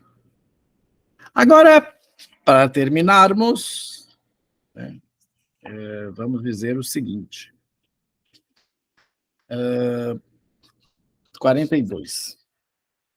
No original, gente, eu peguei uma nota que não tem aqui, mas eu vou incluir e vou ler para vocês. Né? Voltando aqui ao senhor Lacan. Né? Então, exatamente isso. Não estou certo, tenho dúvidas. Né? O ponto aí com Descartes vai começar aqui, porque ele começa falando que a palavra é Gewissheit, ou seja, certeza, do sujeito da certeza. Mas não estou certo, tenho dúvidas. Voltando aqui ao texto e voltando à citação. O encaminhamento de Freud é cartesiano, no sentido de que parte do fundamento do sujeito da certeza. Não estou certo, tenho dúvidas. E vai seguir aqui, doutor Lacan. E quem não duvidaria a propósito da transferência do sonho, quando, com efeito, o abismo é manifesto entre o que foi vivido e o que é reportado? Ora, é aí que Freud enfatiza com toda a sua força. A dúvida é o apoio da sua certeza. E diz Lacan, na transcrição do original, que digo aqui para vocês. E não está aqui, não sei por quê. Claro que essa dúvida merece que paremos aí para diferenciá-la. Quero dizer, a dúvida sobre a qual se baseia a certeza do sujeito em Descartes e a dúvida que Freud nos indica como constituindo um signo de conotação positiva. A respeito disso que há algo para se preocupar. Ele faz essa introdução e continua como está aqui. Ele motiva essa dúvida, a justamente ali dizer signo de que há algo a preservar. E a dúvida é agora signo de resistência. A função que ele dá à dúvida resta, contudo, ambígua, pois esse algo que deve ser preservado pode ser também o algo que tem que se mostrar. Pois, de qualquer modo, o que se mostra só se mostra sobre um Verleidung, ou seja, um disfarce. Verleidung é um disfarce. E postiço também, que pode não se aguentar. Não é assim no movimento do sonho? A ideia recalcada não aparece nos sonhos através do deslocamento e da condensação disfarçado de alguma outra coisa. Não é? Isso aí não é novidade para a gente, né? Então, essa dúvida resta como ambígua, pois esse algo que deve ser preservado pode ser também o algo que tem que mostrar, o algo que quer se mostrar. E disfarce postiço. Mas o que quer que seja, eu insisto em que há um ponto em que se aproximam, convergem os dois encaminhamentos, de Descartes e de Freud. Descartes nos diz: estou seguro porque duvido de que penso. Lembra que ele mesmo falou que você tinha que duvidar do próprio cogito. O cogito, penso, logo existo. né? A dúvida metódica consiste em duvidar até que você pensa, logo existe. Então, estou seguro porque duvido de que penso. E diria eu, para me manter numa fórmula não mais prudente que a sua, mas que nos evita debater o eu penso, que a sua aqui que é a de Descartes, né? Está falando de Descartes, mas que nos evita debater o eu penso. Por pensar, eu sou. Notem, de passagem, que eludindo o eu penso, eludo a discussão que resulta do fato de que esse eu penso, para nós, não pode certamente ser destacado do fato de que ele só pode formulá-lo dizendo. Veja que o dizendo aí está até em itálico. Para nós, implicitamente, o de que ele se esquece. Deixemos de reserva por enquanto.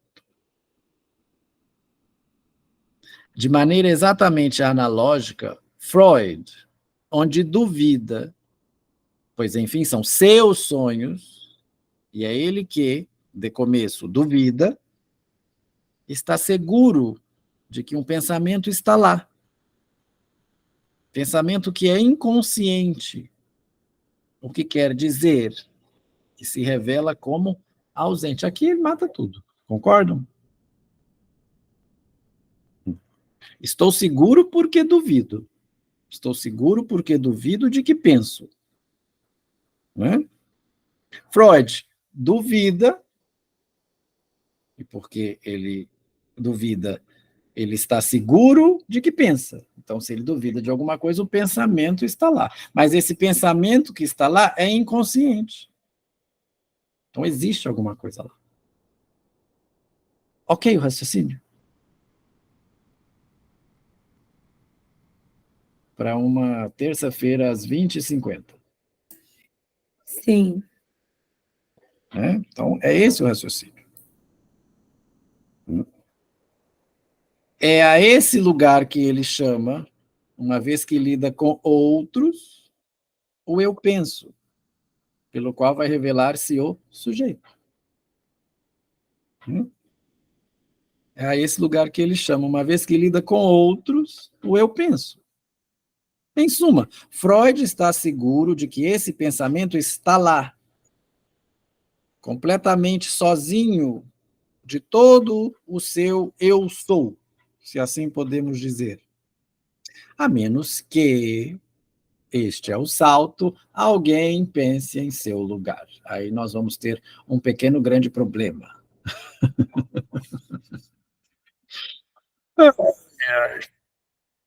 Muito bom? Até aí tudo bem. Até aí tá casando com Descartes. Os miolos, né? Realmente. Mas não é tão complicado assim. Até aqui tá dando um delay. Mas eu falo assim, é muito questionamento que né, numa coisa só simples, que torna as coisas tão complicadas, né? Isso é o fazer filosófico, né? Gente, nossa, eu não podia pensar só existir? Não, eu sou, né? Eu sou, né? Então, se eu sou, eu penso, ué, né? Se eu sou, eu penso. Né? Se eu sou, eu penso, e eu duvido que sou, eu duvido, porque eu tenho que duvidar. Sou onde não penso, penso onde não sou. Sim. Depois nós vamos chegar nesse ponto aí. Só para quebrar um pouquinho aquela velha história, né? O Daniel Omar conta isso em um vídeo, e já contou isso em um concurso, né? Que ele foi fazer a prova dele lá de filosofia, não me lembro, lá na Argentina, mestrado, não me lembro qual título que era, e aí o professor perguntou por que a galinha atravessou a rua. Era a pergunta da prova.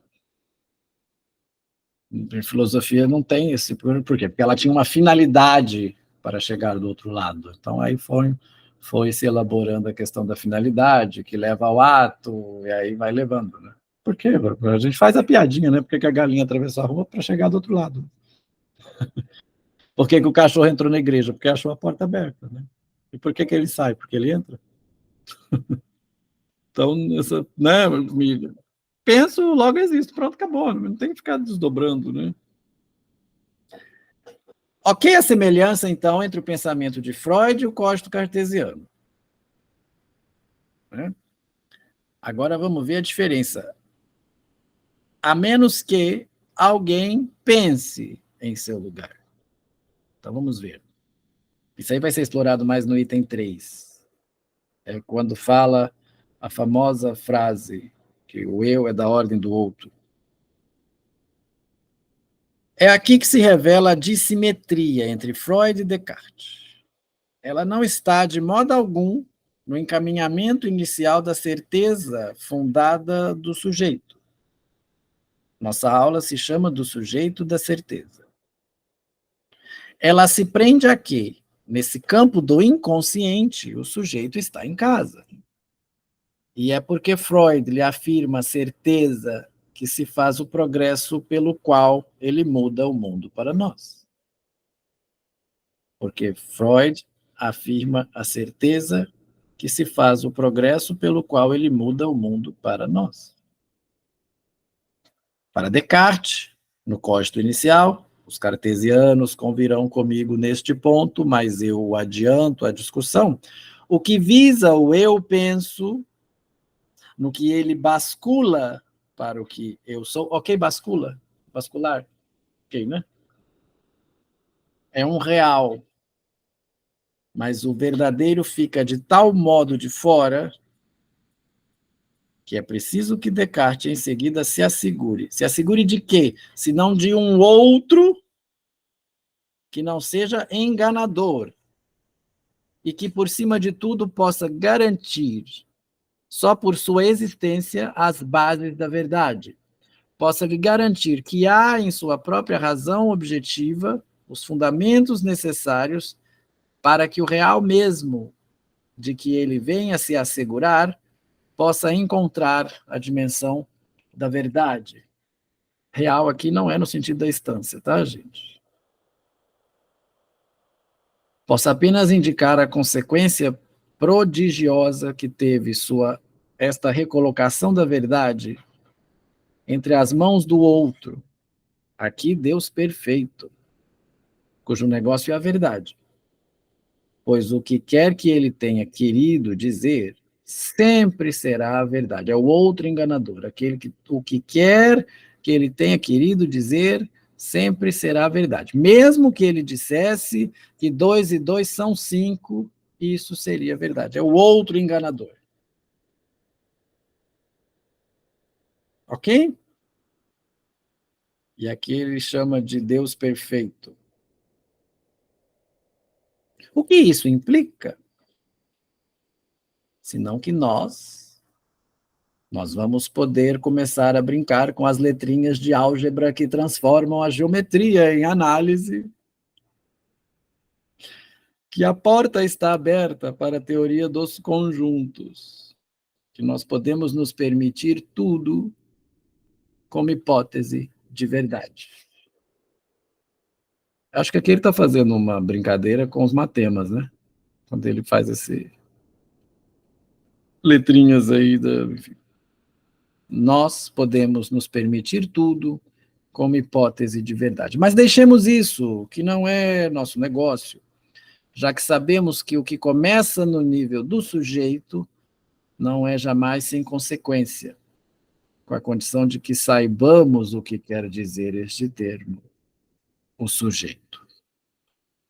Descartes não sabia, a não ser que fosse o sujeito de uma certeza e rejeição de todo o saber anterior. Mas nós sabemos, graças a Freud, que o sujeito do inconsciente se manifesta, que isso pensa antes de entrar na certeza. Isso aqui o id. C'est pense avant qu'entre dans la certitude. Em francês, o isso é ça. Muito bom. Vou repetir. Mas nós sabemos, graças a Freud, que o sujeito do inconsciente se manifesta. O sujeito do inconsciente, que isso pensa antes de entrar na certeza. Temos isso no colo. É mesmo este o nosso embaraço. Mas, em todo caso, é daí por diante um campo a que não nos podemos recusar quanto à questão que ele coloca. Vamos parar por aqui. Muito bem, cérebros fritando. O que pensam, se pensam, existem, se estão aí, ainda estão aí, estão existindo ainda, ou já cansaram de pensar? Como que está isso aí?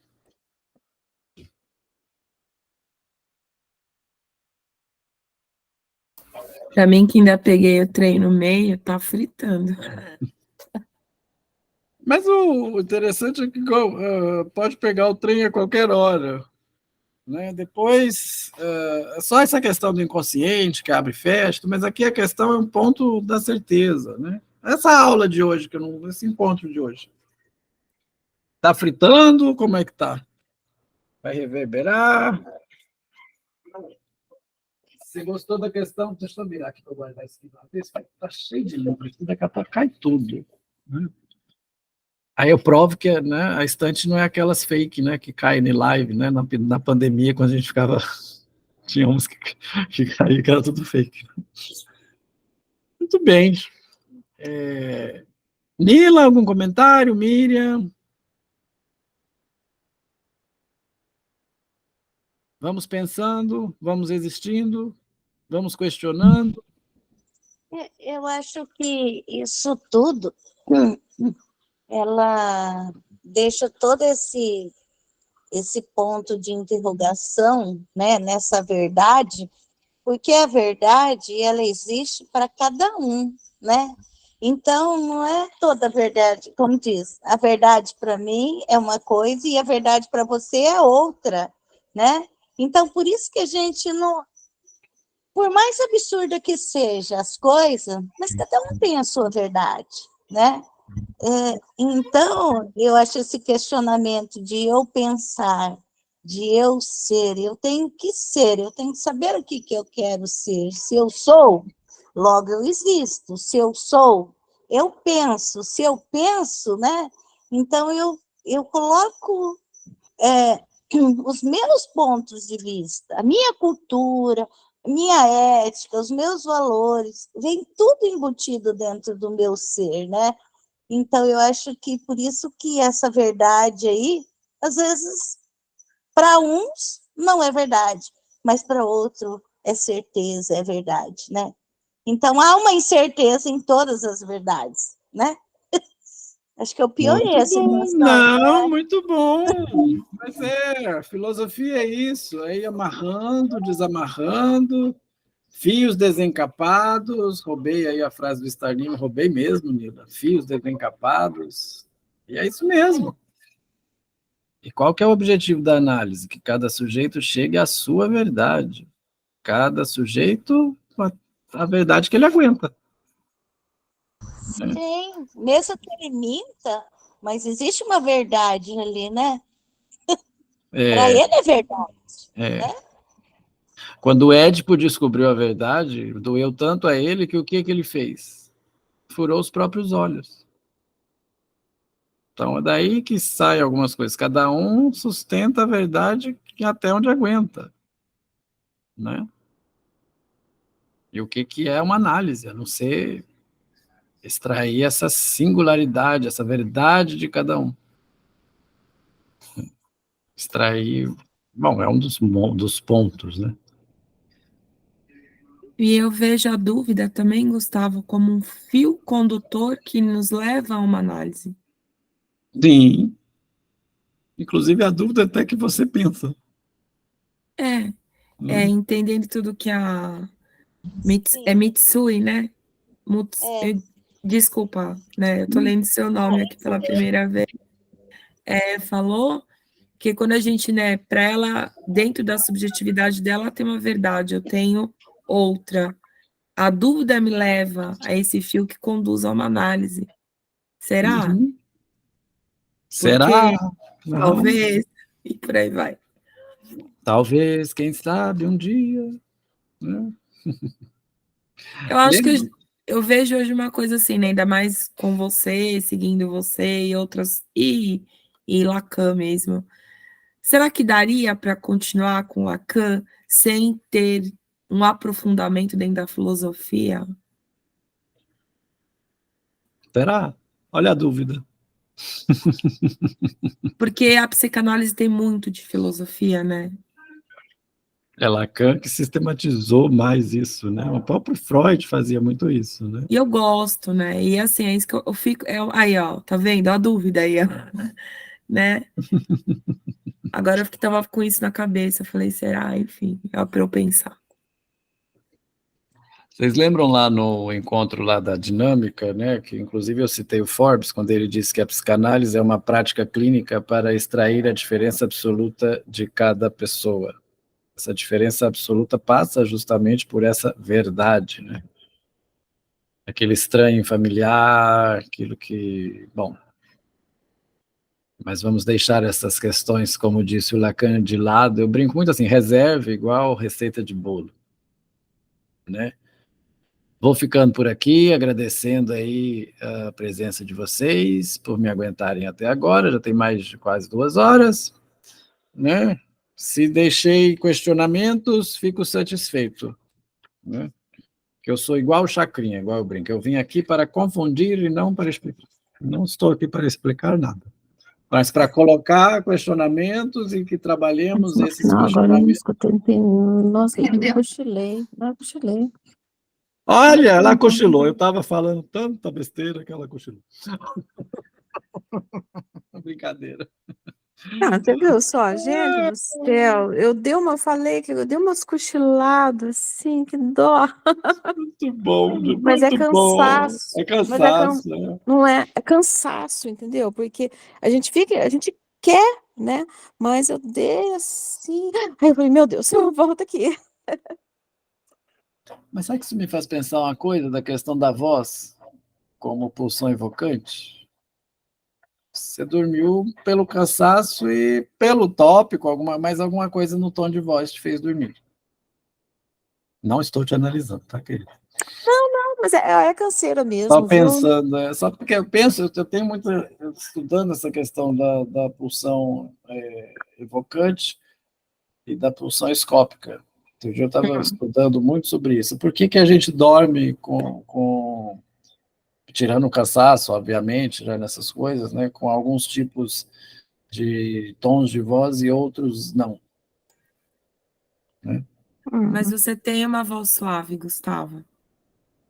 Ah, Né? Quando você lê, eu não estudei nada disso que você está falando, mas agora que ela falou que ela cochilou, né, que ela deu umas pescadas, você lê assim calmamente, né? Você põe a entonação, né? Então, assim, você tem uma coisa embalante, digamos assim. Você imagina, você fica assim, né? Eu fui fazendo as coisas, fui ouvindo assim e tudo. A hora que acalmou assim um pouco, sabe? Uhum. Né? Que você dá uma relaxada. Eu te confesso que eu dei uma esticada porque minhas pernas estavam duras pra Claro, caramba. não sei. E aí e eu gosto, como eu te falei já, eu gosto de filosofia. E filosofia você viaja, né? Faz parte, né?